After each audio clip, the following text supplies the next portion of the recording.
لبيك اللهم لبيك لبيك لا شريك لك لبيك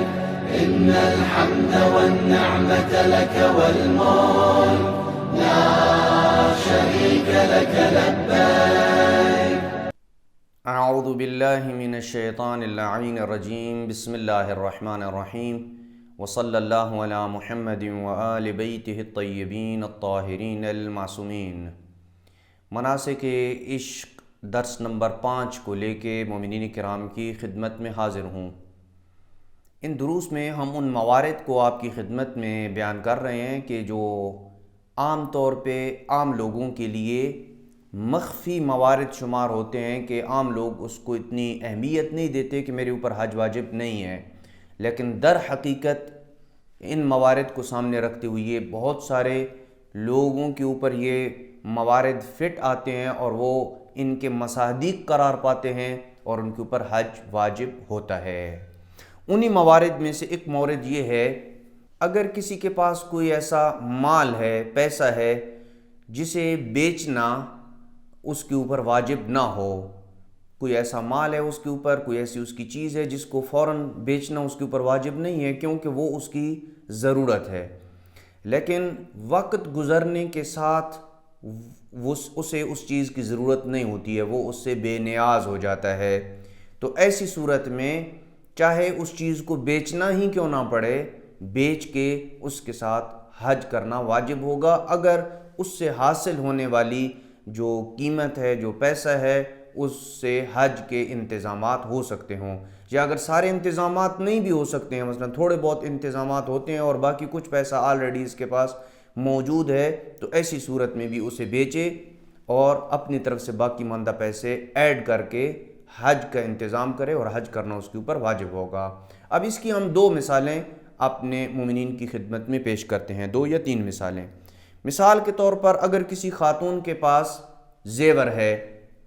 جو فی الوقت اس کی اپنی ضرورت ہے، یا پرانے وقتوں میں اس کے پاس وہ زیور تھا اور اس وقت اس کی ضرورت تھی، لیکن اب خاتون عمر میں بڑی ہو گئی ہے اور اب اس کو اس زیور کی ضرورت نہیں ہے اور نہ ہی وہ کسی فنکشن میں وہ زیور پہنتی ہے اور یوز کرتی ہے، نہ گھر میں یوز کرتی ہے، اب وہ اس سے بے نیاز ہو چکی ہے. تو ایسی صورت میں اس زیور کو وہ خاتون فروخت کرے گی، بیچے گی اور اس سے حاصل ہونے والا پیسہ اگر حج کے لیے کفایت کرتا ہے یا اگر کلن کفایت نہیں بھی کرتا ہے، کچھ مزید اپنے ساتھ ایڈ کر کے ملانا پڑتا ہے اور وہ حج کے لیے کافی ہوتا ہے، تو وہ اس زیور کو بیچے گی اور اس سے اپنا حج ادا کرے گی. اسی طریقے سے ایک شخص کے پاس گاڑی تھی جو اس کی ضرورت کی گاڑی تھی، مثال کے طور پر اسی سے وہ اپنے آفس جایا کرتا تھا، لیکن اب اس نے ریٹائرمنٹ لے لی ہے، اب اسے اس گاڑی کی ضرورت نہیں ہے. تو ایسی صورت میں اب وہ گاڑی سے بے نیاز ہو گیا ہے، تو وہ اس گاڑی کو بیچے اور اس سے حاصل ہونے والا پیسہ اگر حج کے لیے کفایت کرتا ہے یا اگر سارا کفایت نہیں بھی کرتا ہے، کچھ اپنے پاس سے ملانا پڑتا ہے، تو بھی گاڑی فروخت کرے اور حج کا انتظام کرے اور حج پہ جانا اس کے لیے لازم اور واجب ہوگا. اسی طرح ایک شخص کے پاس ضروری جائیداد تھی، لیکن وقت گزرنے کے ساتھ ساتھ اب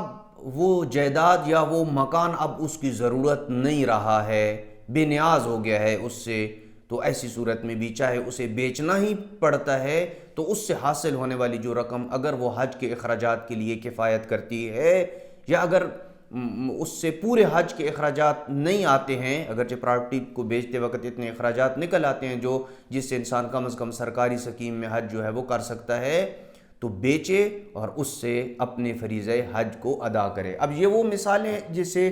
عام طور پہ لوگ سمجھتے ہیں کہ میرے اوپر حج واجب نہیں ہے، لیکن چونکہ اس کے پاس اس قسم کا مال موجود ہے جس کی اب اسے فی الوقت ضرورت نہیں ہے، کسی وقت میں اس کی وہ ضرورت تھی، اب وہ اس سے بے نیاز ہو گیا ہے، تو اس کو بیچے اور اس سے حاصل ہونے والی جو رقم ہے وہ اگر حج کے اخراجات کے لیے پوری ہوتی ہے تو اس سے حج کرنا اس کے اوپر واجب ہوگا. وصلی اللہ علی محمد